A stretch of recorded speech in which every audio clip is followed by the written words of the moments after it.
What's going on, y'all? How y'all doing this afternoon? Rashida Strober, the world's first and only dark-skinned activist. I wonder how many of y'all be like saying that with me. Say it. Because I say it all the time. Rashida Strober, the world's first and only dark-skinned activist in the building. Darkskinnedactivist.com. I am the first person to create a movement and a YouTube channel around the eradication of colorism. Some people call it colorism, but I call it darkism. And I started the movement in 1998 before there was social media. And I called the movement Dark Skin Activism. And I am the world's first and only dark skin activist. Yes. All right, y'all. My website is darkskinactivist.com.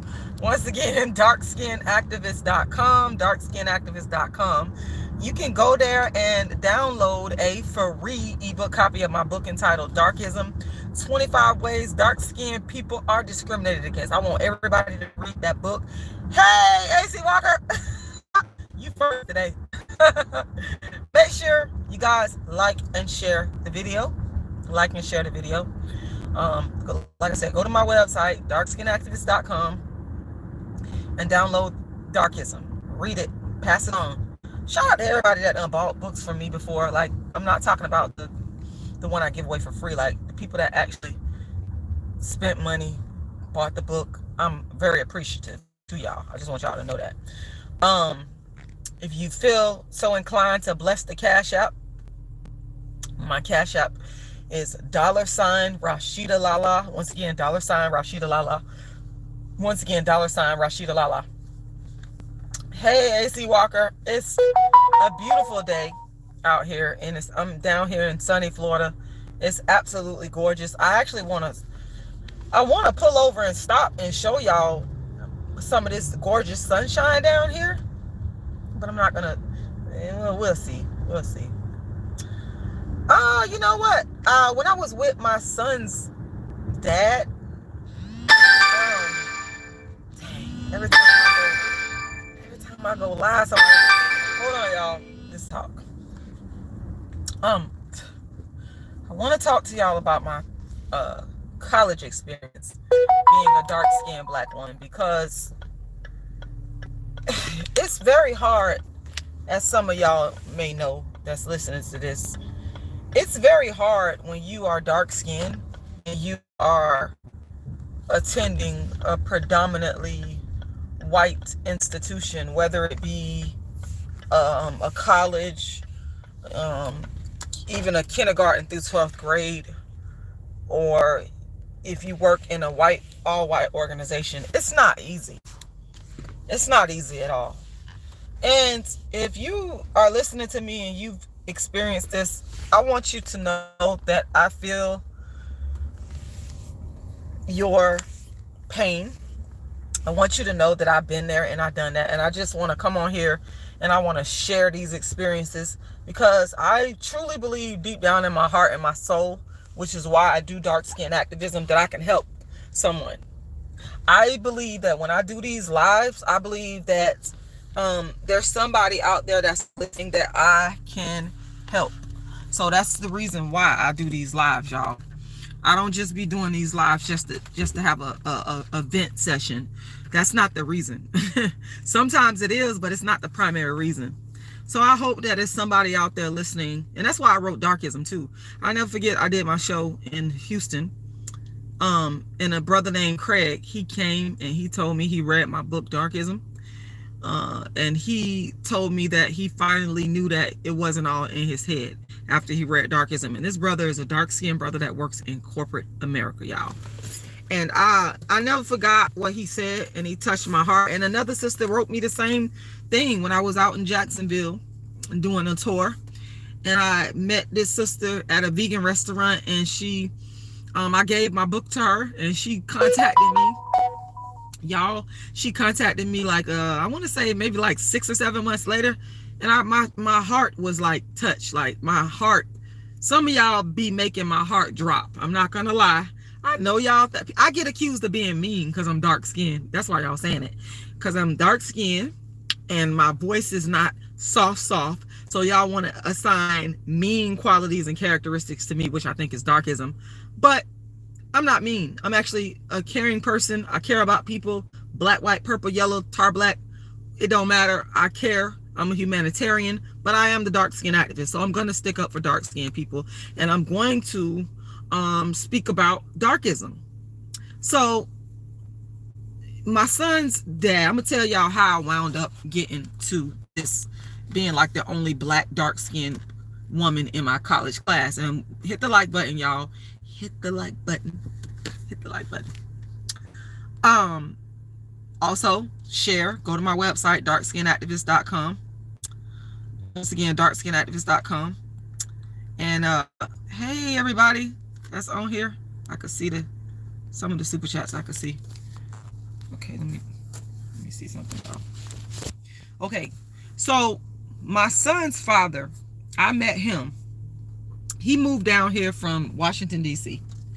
And he is not a darkist. He actually liked dark-skinned women. And one day I was at the gas station and getting some gas. I had just came from running and my glasses were broke. And I had put some tape on the side of my glasses. And I walked up to the gas station to pay for my gas, and he was there looking all handsome. At the time, I don't like him now, but he was handsome. That don't mean I like him. I'm just giving credit where it's due, y'all. And he straightened out my glasses. Didn't know me from Adam. He just fixed my glasses and said, here go my number, call me. Like he didn't, like he told me what to do. And I was like, okay. And I was like, I did it. Yeah. So me and him got together, and you know, he did propose to me, and we had plans for me to go to Howard University. We had plans to go to Howard University. And I remember the first time I went to DC and I met his mom. She was a beautiful woman. She told me stories of darkism. She's lighter skinned, and she used to tell me how when she was growing up, she wasn't allowed to play with the darker skinned children. Like, you cross the street, and if you crossed over, like, you got in trouble. Like, the dark skinned and the light skinned people couldn't play. She told me this out of her own mouth. I love her to pieces. She's one of the most sweetest people I ever met in my life. My son's grandmother on his dad's side.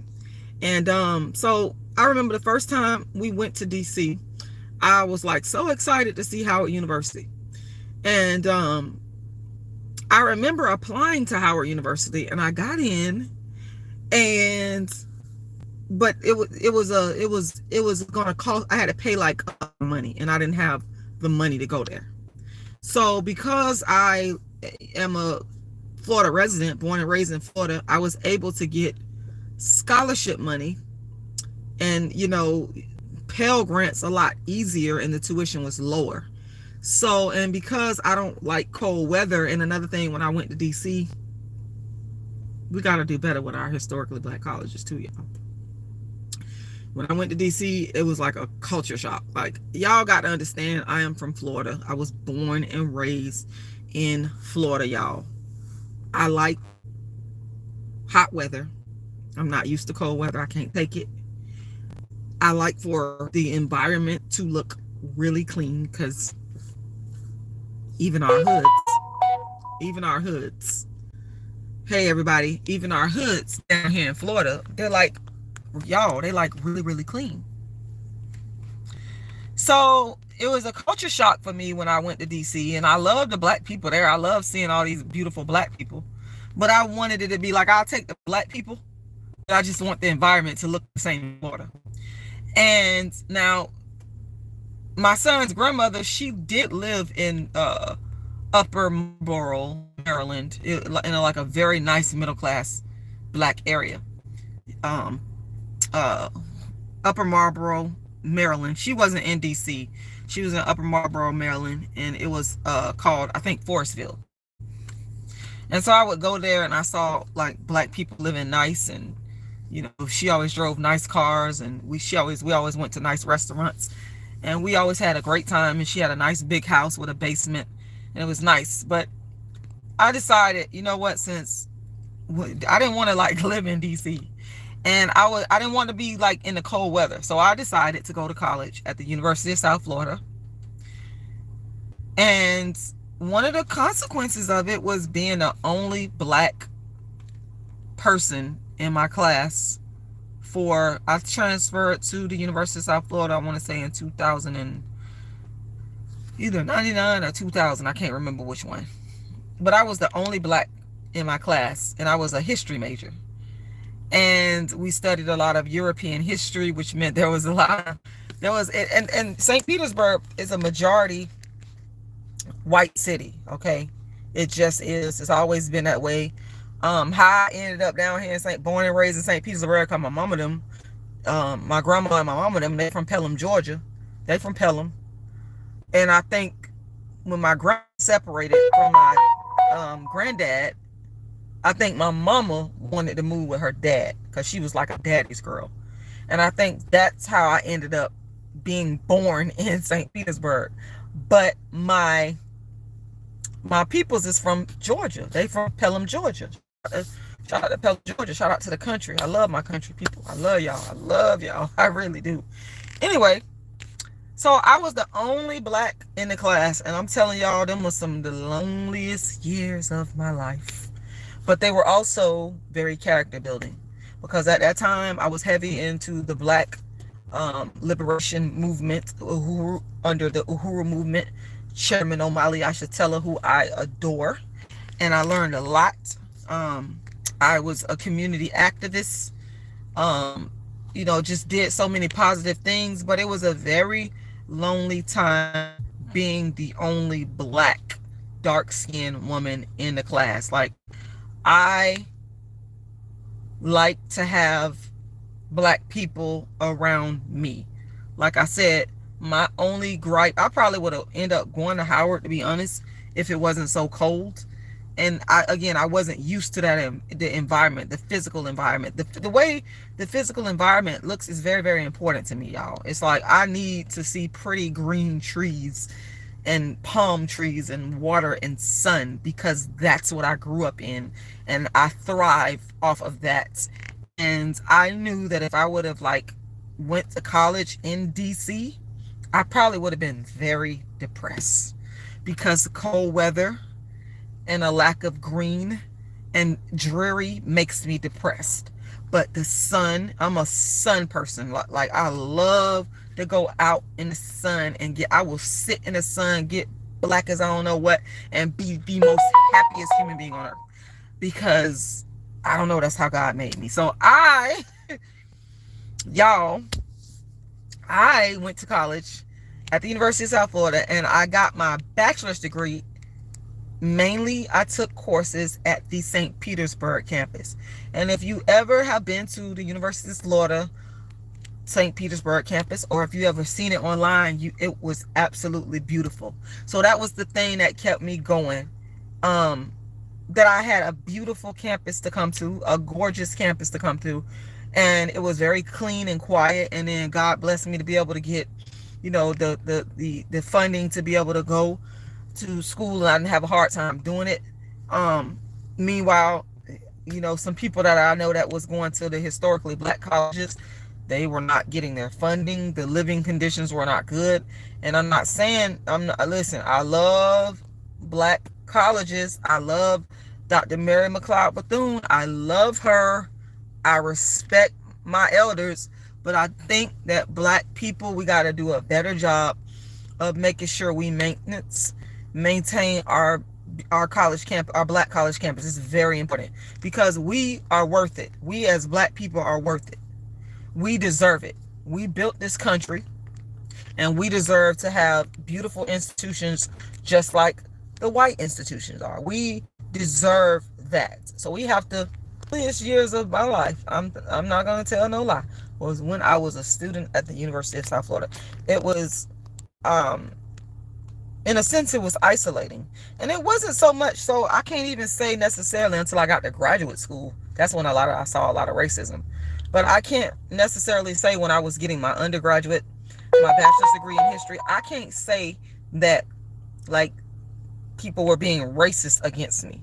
I can't, but it was just like the lack of representation of people that look like me. That was the problem.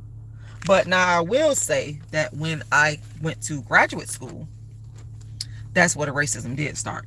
And I had to like fight my way to get into graduate school. And again, while I was in graduate school, I was the only black, dark-skinned female in there. And I think some of y'all already know. Y'all can't hear me? The Android sound? Can you hear me? I'm hoping y'all heard everything I'm saying, because I just been up here talking and running my mouth, and I hope I haven't been talking and y'all didn't hear what I said. But like I was saying, when I went to the University of South Florida, the graduate degree program, that's when thank you, AC. Thank you, Trinity Strog. When I went to the University of South Florida, that's when the racism started with the graduate program, because the black people rejected me from getting into the Africana studies. I wanted to get in there and I couldn't, so I went and got my degree, and I applied for the political program, and it was a lot of racism there. I had opposition there. And again, I've battled through a lot of, and I'm not saying this because I want people to feel sorry for me. I never paint myself as no victim, because I'm a fighter and I deal with life as it comes, and I handle what I need to handle, and the cards that I'm dealt, I deal with it. I've done it all my life. But I'm just telling y'all how hard it was. It was very lonely. It was very isolating. I remember I was sabotaged by a jealous white girl in there. I believe she was jealous of me because she was nasty and mean. We were supposed to meet up for a group project that we have, and it changed where we were supposed to meet at the last minute, and did not tell me. And I believe to this day she did that on purpose. But none of that stopped me, because I graduated before all of them. I was so focused. That's the one thing. Sometimes when you in all white environments, you become so focused and you become really good, because you have to be. Because ain't nobody, and I had nobody to back me up. No one's done that. I depend on God and myself. And for some reason, I thank God to this day that God gave me a strong will. Like, I have a strong instinct and a strong will to survive naturally. I don't need motivation. Is great now, I'll take it, but I don't have to have somebody behind me pushing. Like some people, they need cheerleaders. I never needed that. I said, this is what I'm gonna do, and this is what it's gonna be.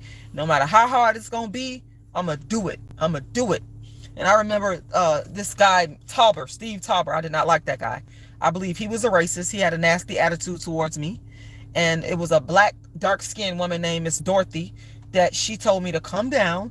And she was like, Rashida, you just go ahead and apply for an appeal. And I did, and I was able to get in on a conditional basis. Even though I had all the credentials, I had the credentials to get into the program, but it's racism. Once you start to get graduate degrees, the racism starts. Y'all should know that. Once you start to go for whether a PhD, a master's degree, a law degree, that's when the racism starts. And that's exactly what happened. And I remember being so upset when I first walked into that office, because I felt like I knew I was being treated unfairly. But I said, this is what I'm going to do. I was so determined. I was like so determined. I'm going to get this degree. I'm going to get it. And that's what I had in my head. But I did go in there like a raging bull. I ain't gonna lie. Okay. I'm the nicest person that you ever. Don't get me wrong. Don't cut me in my back. Don't do that. I got to cut you off. I got to cut you loose. And I'm not going to deal with you. And I knew that I was being railroaded, and I said, no, we're not going to do this. I'm going to get into this program. And I ended up getting in, and I did very, very good. I did very well. I graduated. And even when at the University of South Florida, you had to do a lot of things to get your master's degree. You had to defend the thesis. You had to take these very, very, very strenuous end of course exams. You had to, I had to write my thesis and defend it. And I remember the professors, these professors, thank God. That's why I love my African brothers and sisters. Shout out to my African brothers and sisters. Because I don't know if I would have made it through without my African brothers and sisters. Y'all got a special place in my heart, man. People try to talk shit about the Africans and say, oh, they don't like black Americans. Well, I didn't have that problem. I mean, I embraced my African brothers and sisters. I had two African brothers from Ghana, Dr. Joseph Kwarko, And Dr. Alice Kumi, both of them are PhDs now. And Dr. Quacko, he was a mathematician. He got his PhD in math, and he used to tutor me. He had the most pleasant personality, and he was so smart. Africans are so intelligent. Oh my God, nobody can ever tell me nothing. They ran the math department at the University of South Florida. And I remember I had to take a statistics course, a political theory type statistics course, and I wouldn't have got through it without Dr. Quacko. And I love that man to this day. I ain't seen him in years. He's back over in Ghana somewhere. But I appreciate you. Same thing. Shout out to Alex, Dr. Kumi. I love y'all. Like I do. Like I love the African people. I got a lot of love in my heart for my African brothers and sisters. Okay. I just do. Sturdy Stall, you said you look mixed with European me? My black ass? With my nappy hair? You gotta be kidding me, Sturdy. I'm saying your name wrong. I apologize for mispronouncing your name. Hello, Diamond77. Hey, Silas the Butcher, you said, as a dark-skinned woman, I've always had to bust my butt to be successful, while the white light women could get by with skin tone. Ooh, yeah. And you know what? Let me tell you something. That's very true. I could sit up here and tell some stories that I knew to be fact. They're not stories, they happen, of people using their looks, their light skin privilege and their white privilege to get good grades. And I never had to do that. That's one thing I'm so proud of myself, y'all. I never had to do something disingenuous for a grade. I always earned my grades with this brain. I actually studied. I worked hard. And it's still not enough, because there's some brilliant black people out there that, they're brilliant minds and they have not received their just due. So, you can work, you can be a hard worker, being dark skinned, but it seems like it's never enough. But I just want to say shout out to the dark-skinned black people and the black people that's out there just doing their thing, making it happen, whether it be you want to go to school and get your degree, whether you want to go into entrepreneurship. And by the way, y'all, I got to say this, y'all. I know some of y'all gonna be surprised, but I want to say shout out to Fannie Willis. I like her. I like her defiance. I love it. And did y'all know her dad was a former Black Panther? I like Fannie Willis because she reminds me of myself. I do not let people bully me. I don't let people bully me intellectually. And when I know I'm right about something and I know you done wronged me, I'm going to let you know. And I'm not going to let up. So I got a lot of respect for her. And none of what they're doing to her is going to change the fact of what's going on with Trump. That's another thing. It's just not. So grilling her, being abusive to her, putting her on trial, trying to embarrass the lady, none of that is going to change anything. And I like Fannie Willis. I understand her as a black woman. I understand the so-called defiance. I get it. I get where she's coming from. Now, one thing I don't like, and I don't know all the particulars of it. I don't like if in fact, and I don't know the particulars, y'all. The whole thing with the married guy, I don't know. That's the only portion I have an issue with. But I love how the woman is standing up and defending herself. That I do respect. Because you if you don't stand up and defend yourself, y'all, then what do you have? You don't got nothing. Even if they grill you, even if they get you. For me, if I know I was fighting for myself, I'm good within myself. I know I wasn't weak and I didn't just let somebody take me out. I fought. So understand, I see different aspects of it. y'all. I just wanted to kind of digress there a little bit. Let me answer some of y'all questions. AC Walker says, using their looks to get a degree, that's some weak tactics right there. Well, yeah, let me tell you something. It's common in college. It's very common. And I know people that were actually doing that. I'm proud to say I actually earned my degree with this. And with my heart. Because you got to have heart. And you got to have, obviously, the intellectual capacity to sustain yourself and to keep going when the times get tough. But, you know, it can be done. But some people, they just want the easy way out. They don't want to put in the work. They don't want to put in the work. So the butcher says, C. Walker, many white, light-skinned women will laugh in dark-skinned women's faces. That is true. Diamond77 says, I remember when I was in high school, I was called monkey. I hated my school years. I am light brown skin and pretty. Still called me monkey. I was bullied my whole life. Even called nigga bitch. Well, I'm sorry to hear that. And that is definitely wrong. And I don't condone no black woman being mistreated. I don't. It's not a fun feeling, y'all.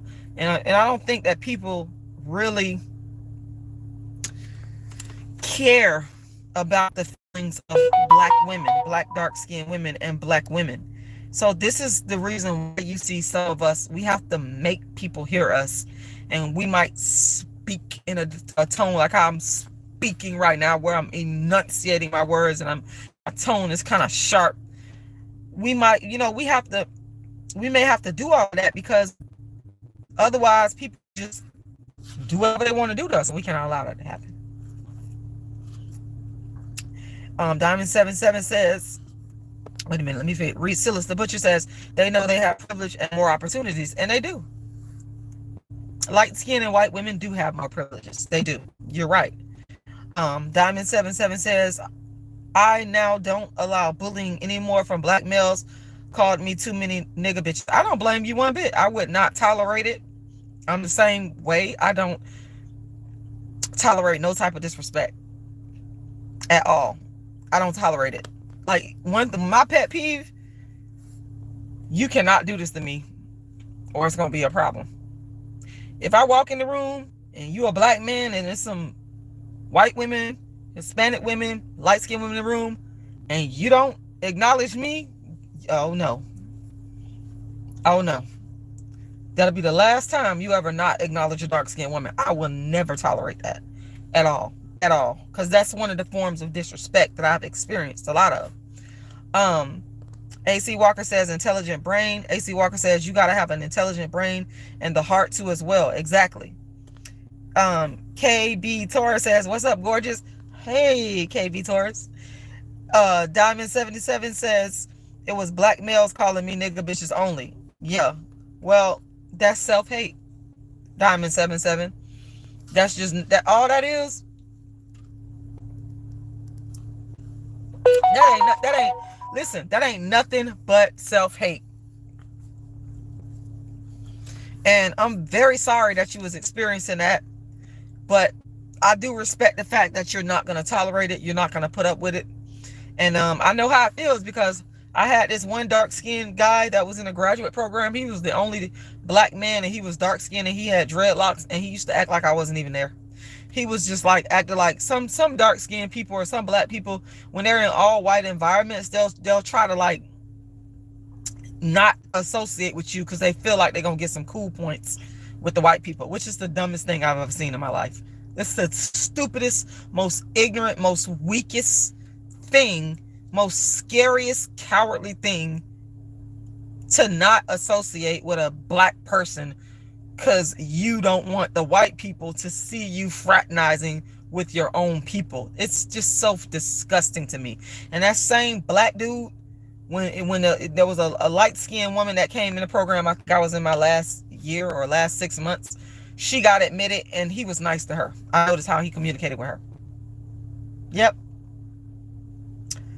And the white guys used to want to date me. There was this one white guy. He looked like one of them models. Like, he looked like a model. Like, I don't know if y'all, them fitness models with the washboard abs. He had blonde hair, blue eyes, and he liked me. And but I like black men, so I wouldn't like. I was nice to him. How you doing? But he always used to he was like one of them preppy white boys, very, very preppy. And that's the thing, people can't believe that I love black men and I went to an all-white school. Even when I was in elementary school, I was around mainly white people. Elementary school, college, damn near all my years of college, I was around nothing but white people. And I wasn't mean to them. Like, I'm not mean to nobody. If you racist against me, I will check you, but I wasn't mean to them. But the white males I'm not gonna lie, they did used to like me. And I had a friend, a light-skinned friend. She was so sweet, and she had a baby from a Russian guy. And me and her took a class called the French Revolution, which I actually liked taking that class, the French Revolution. I enjoyed it because I like revolutionary politics and political struggle and people that struggle for their own well-being, and that's like transcends race. So anyway, I was taking a bunch of courses that dealt with revolutions around the world. Obviously, the French Revolution is one. And we had a really good professor. He was a French professor, and he had a thick accent. And I really enjoyed taking that class. I did. I love taking courses on history. I love it, love it, love it. I mean, I could just like live in a classroom, in a college classroom. I really did enjoy it. I tuned the people out, the foolishness out, and I was just there for the information. I was absorbing the information. Anyway, so yeah, she had a baby from a Russian, and she would go on and on. Rashida, you need to get you a white boy. And I was just sit there and look at her. I listen. I just sit there and listen and look. And she was just so high energy, very nice person. And I wasn't interested. And the white guy that liked me, he was very good looking, and other people liked him. But I like black men. I wasn't interested, y'all. And I had this Hispanic guy that liked me. I had a lot of non-black men that actually liked my black ass, believe it or not. And I always chose black. But y'all black men don't do that shit. Y'all black men, we see how we be loyal to y'all. See how we be loyal to y'all.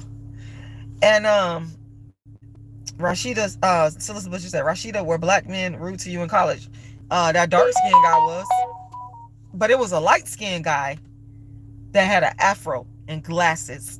He liked me. And I used to argue and debate back and forth the merits of the perils of history committed by violence committed by Europeans. I used to argue back and forth. And this guy, he liked me, I ain't gonna lie. Yeah. So I mean, he was light-skinned, and he really did like me. So I mean, I did have my share of, but I always chose black because I like black. I like black. That's just what it is. I like black. And I used to go to Alex and Joseph's house. They had an apartment like right by the campus, student campus, because I lived in an apartment. I didn't live on campus. I didn't want to. I was not with all that, y'all. Anyway, they used to cook beautiful African dishes, and me and a couple of my other friends, we would come over there and we would have dinner with them and we would study. So, yep.